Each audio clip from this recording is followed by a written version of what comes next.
The last time our police commissioner spoke at ABNY, which was about a year and a half ago, I was able to say words that you would not have believed possible in 1983, the year James O'Neill started his career as a transit officer, that New York is the safest large city in America. It is awesome a year and a half later to stand here and be able to say these words again. Our city is still the safest big city in the country. We are proud to have the commissioner back at ABNY. He's not only one of our city's great public servants, but he is frankly one of our city's most important public servants. Under his leadership and through a lot of hard work, New York and the NYPD have continued to drive historically low crime rates, achieving record-breaking numbers again in 2018. And while crime was falling, so were arrests and incidents where police officers had to use firearms. In fact, compared to just 10 years ago, arrests are down by 41%, and force complaints are down by 55%. Keeping crime rates low while also working hard to mend ties between communities and law enforcement is tough but essential work. I know the commissioner believes that these relationships truly help keep New Yorkers safe, and they have been a priority of his and the department's throughout his tenure. Commissioner, we have a real debt of gratitude to you, so thank you. Almost 3 years ago to this day, Commissioner O'Neill was sworn in as our 43rd police commissioner. The very next day, the first full day he had on the job, a bomb exploded on West 23rd Street in Chelsea, wounding 31 people. The NYPD responded immediately and effectively, and working in cooperation with the FBI, quickly brought the assailant to justice. We'd expect nothing less from this 35-year veteran of the force, even on the first day that he was on the job. I'll just say one final note. I was talking to a friend last night about introducing the police commissioner, and the person reminded me of a quote from John Kennedy's famed Profiles in Courage. I hope you'll allow me to tweak the quote just a little bit for obvious reasons. A man or woman does what he or she must in spite of personal consequences, in spite of obstacles and dangers and pressures.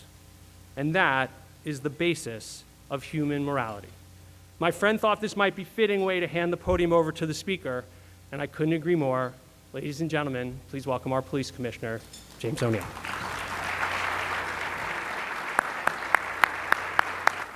Thanks, Steve. Thanks for that great introduction and a warm greeting from ABNY. I can't believe it's a year and a half since I've spoken here, but I guess I have to believe you. Thank you for everything that ABNY does for the city. You make it a better place. So over the past 3 years that I've been police commissioner, and I still find that hard to believe, sometimes it feels like 30 years, sometimes it just feels like 3 weeks, but I guess that's the nature of the position. One of my main goals has to make sure that the NYPD is more open and accessible to the public, and to foster even greater collaboration and partnership between the police and all the communities that we serve. That's the way forward. There's no doubt about that. We are at record lows for crime, although you might not necessarily know that reading some newspapers, that you might think that the city's falling apart. I'm going to walk you through where we actually are. That's certainly not the case. In my experience, the single most important ingredient in keeping the city safe is to make sure that the people of the city trust the NYPD. And this is where we are in 2019. And the transformation of the last few decades has been nothing short of miraculous. Being safe, and just as important, feeling safe, are absolutely vital to the health of our city and to our nation. The 74th session of the UN General Assembly kicked off this week, and the first day of the high-level general debate is on Tuesday, the day President Trump is scheduled to address the gathering.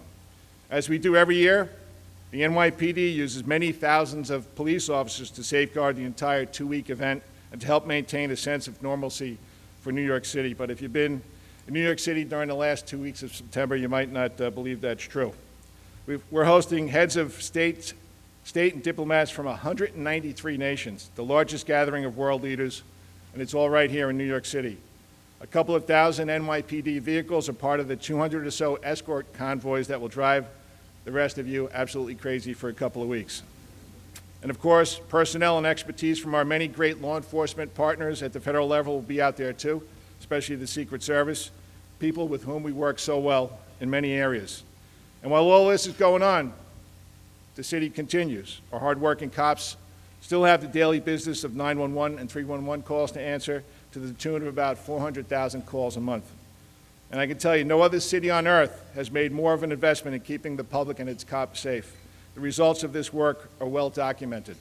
By reducing overall crime by more than 78% in the past 25 years, by reducing murders by more than 85%, we are serving people better, using enforcement more intelligently, and repairing and strengthening relationships inside and outside the department. Thanks at least in part to our greater public safety, record numbers of tourists are flooding our streets, restaurants, parks, and Broadway shows. I thought it was 60 million, but I was corrected this morning after a discussion. It's 67 million tourists come into New York City every year. Construction cranes are everywhere, and massive real estate investment has tracked the pathways of public safety from Manhattan to the other boroughs. What does that have to do with the NYPD? Well, growth like this happens when people are safe and when they feel safe too. This is truly an important time for New York City. We're heading in the right direction.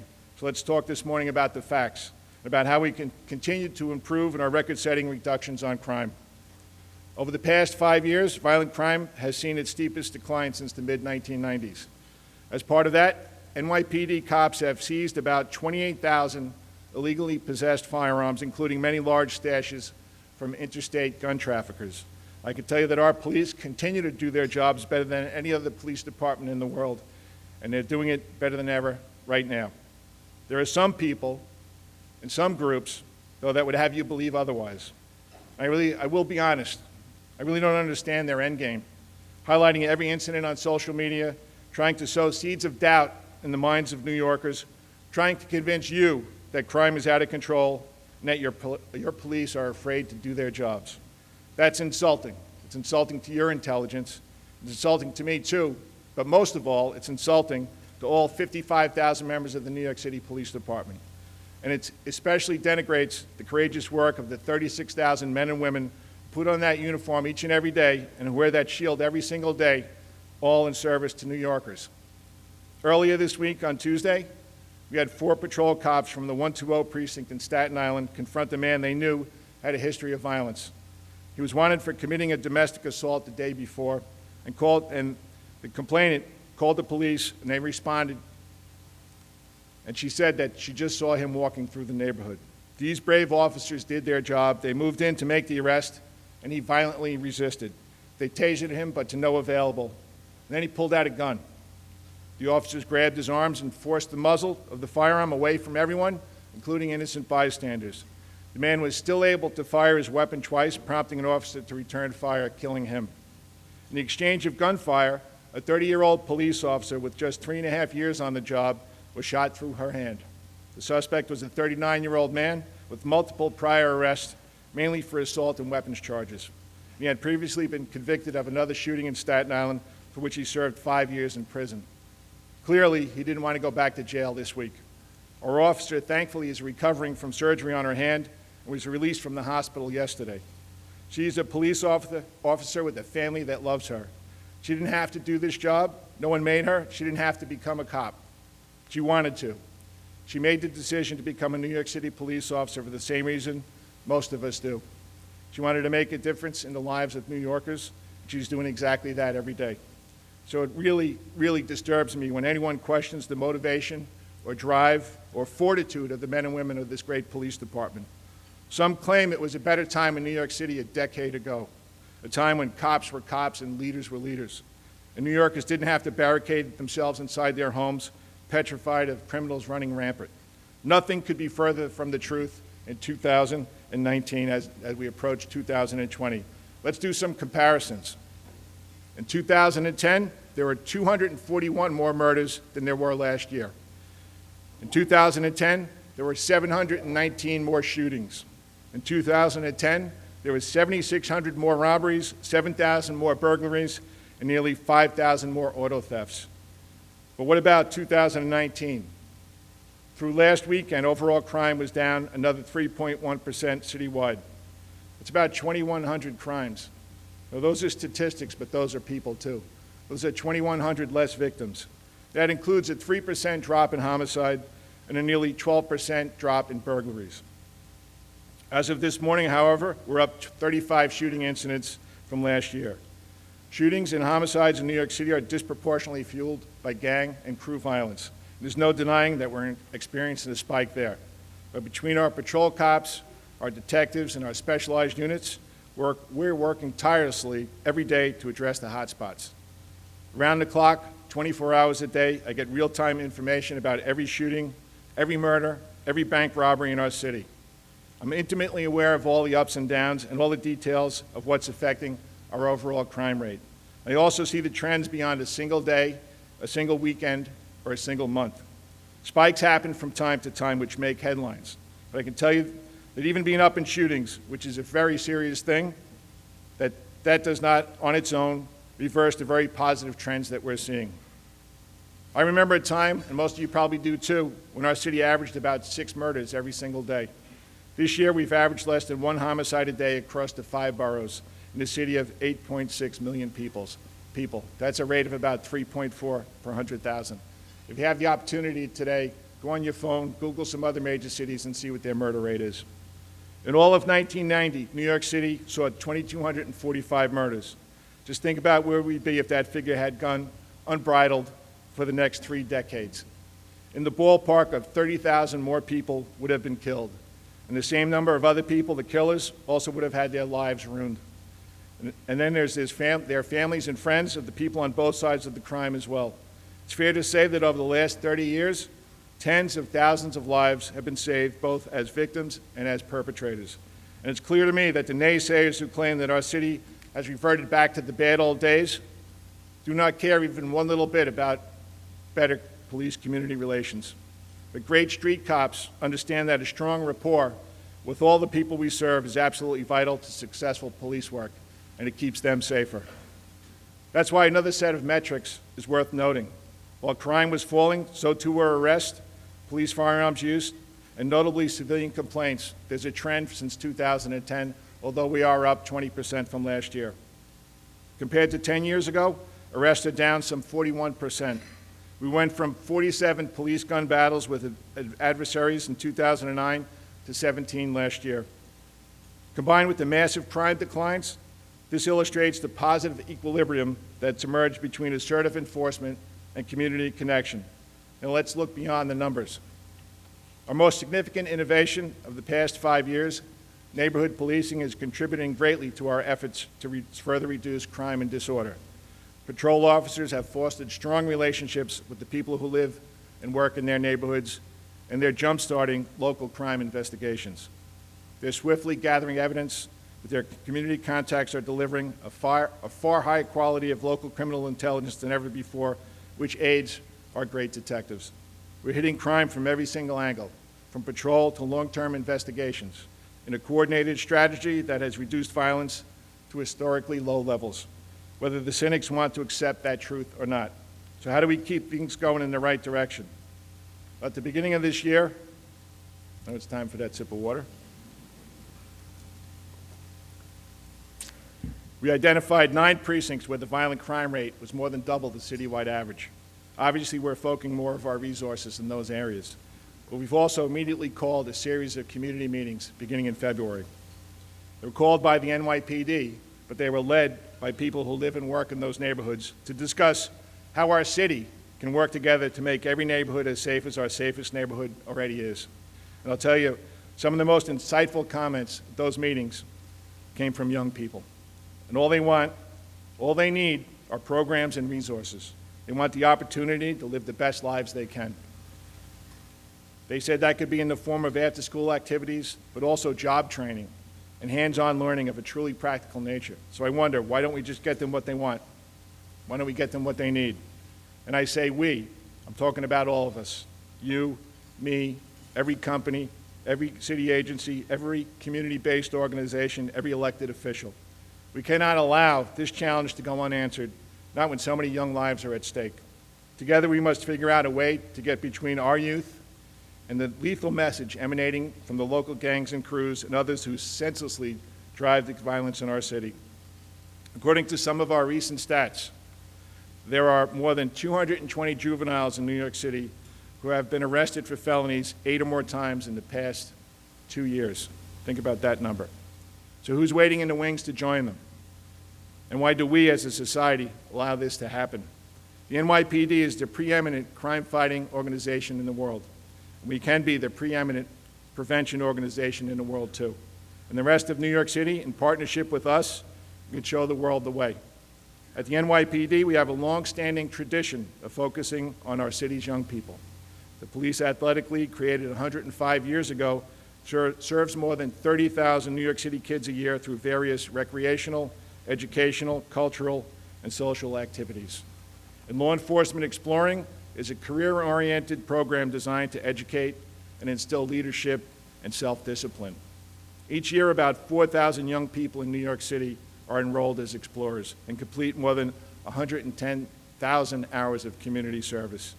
And our Police Cadet Corps is a form of paid internship with the NYPD that's open to young people enrolled in a four-year college.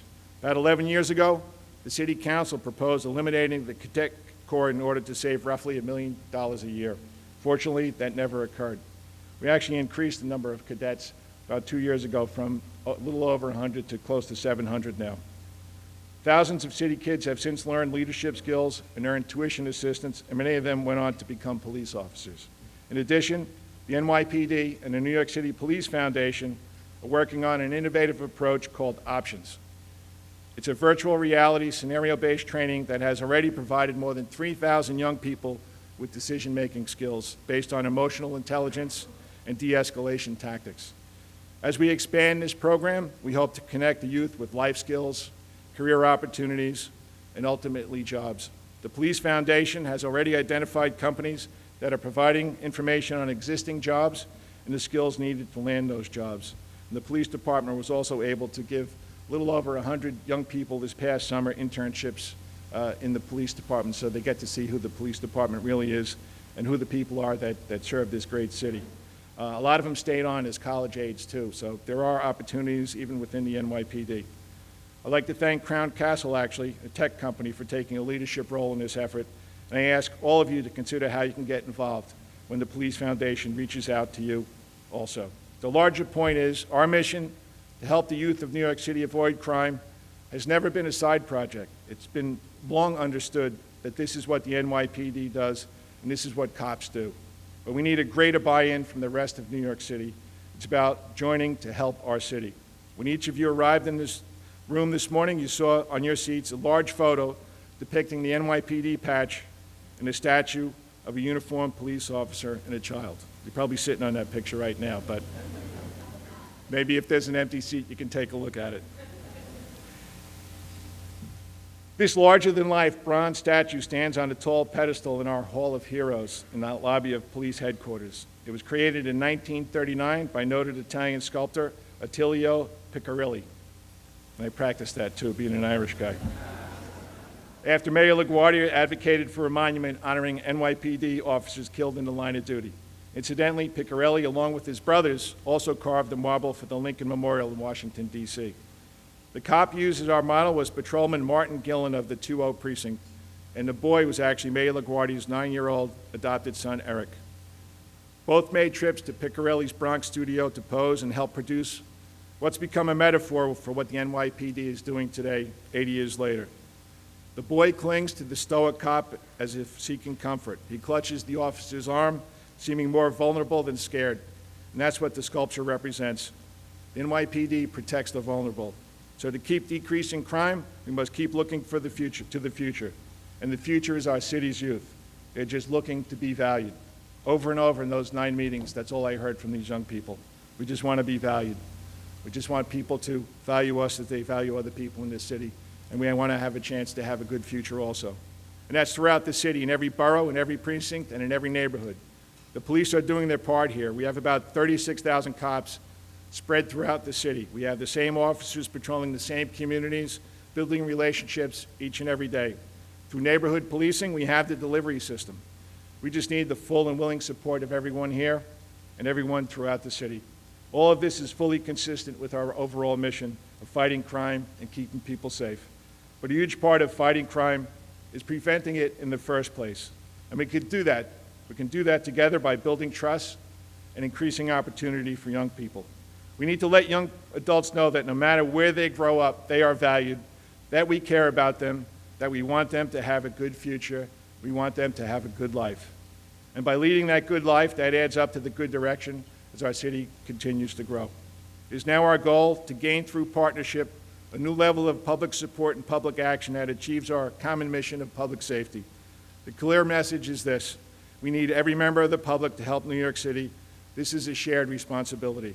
The police officers who are sworn to protect everyone who lives and works and visits here do so every day, courageously, conscientiously, and with a continuing sense of urgency.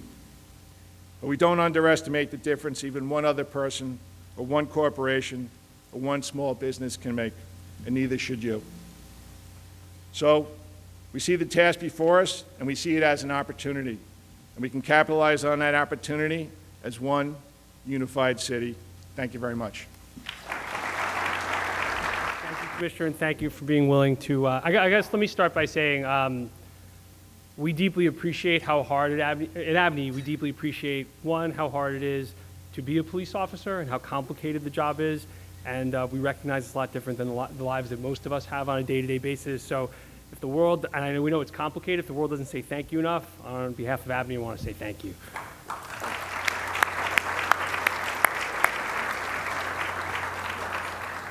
We have time for some questions. Ma'am, right there. Very, very proud to be partners with you on options. So the Grand Corporation is doing a study on police, neighborhood policing. Could you tell us a little bit about the metrics that RAND is looking into, and if at all the police is partnering with the RAND Corporation? So we pivoted in May of 2015 with the way we police. And just to Steve's point before, I've been in this business a long time. I was lucky enough to be a precinct commander. You do hear about through social media and through traditional media that a lot of people don't appreciate the police and they disrespect them. I just want to say that from my experience, and I'm out in the communities every day, that's the majority of the people in this great city do have an appreciation for what we do. They might not hear it every day. Things have changed for police officers. You know, I came on in '83. I had a gun, a couple extra rounds. I had a radio that maybe worked, a nightstick. And look at what a police officer does today. Has a taser, has a body-worn camera, has a smartphone that gives them access to all sorts of information. It's a complicated job, but it's a job they continue to do for the right reason. So when you see a cop out there, if you have the opportunity, go up to him or her and tell them that you appreciate what they do, because they have changed this city. So with RAND Corporation, we asked them to come in and take a look at neighborhood policing. If we're going to change the way we do business, we have to make sure that we went down the right road. So they started this, September? They started this about 3 or 4 months ago, and they're looking at different metrics. Of course, they're going out, they're interviewing police officers to see how they feel about the change, and it's important that we do that. I know everybody in this room understands that there's been 9 active duty suicides in the police department this year, and we have to make sure our cops feel valued and respected. They're doing that. RAND is doing that in the community also. The biggest metric is crime. This is a crime fighting strategy, but we also have to look at 911 calls, 311 calls, backlogs, civilian complaints. There's a host of issues that we have to look at, and RAND is doing that for us. And at some point in the future, we'll be releasing a report publicly. Yep. Billy? Commissioner, first of all, thank you, and the incredible job you and your team do day in, day out. In the 70s, my dad and uncle and several people involved with the Police Foundation back then, which was just getting going, funded the police vest. There was an officer shot, I think, in the Diamond District. And so that was an incredible moment. I'm being told now that there's new technology. There was a detective who was shot on friendly fire a few months ago, and that there's new technology that's possibly be deployed that will allow them to also have police, bulletproof vests. Can you talk about that, or is that top secret? So every police officer is issued a bullet-resistant vest when they come out of the academy. And Billy's talking about Detective Brian Simonson that was killed out in the 102 back in February 12th. He was killed. There was a Sprint store. Somebody came in there with a gun. was in the process of committing a commercial robbery. The police responded, uniformed police from the 102. Brian and his partner, Sergeant Gore, responded also. And as the perp came out, he had the gun pointed towards the police, and they exchanged, well, they didn't exchange rounds, they fired at him thinking that their lives were in jeopardy. Turned out it was not a real gun, and Brian was killed by friendly fire. We, with the Police Foundation and the DEA, are in the process of purchasing vests that are slightly different for the detectives. If you look at it, it kind of looks like the windbreakers that we wear. It's tough for detectives to wear their vest the whole time they're at work, because a lot of times they're within the precinct and they run out immediately to respond to some jobs. So we have to make sure that we give them equipment that they're going to actually use. And this is a vest that you can slip on in a matter of seconds, and it's an important part of us keeping the members of this police department safe. So thanks, Billy, and thanks to the Police Foundation also.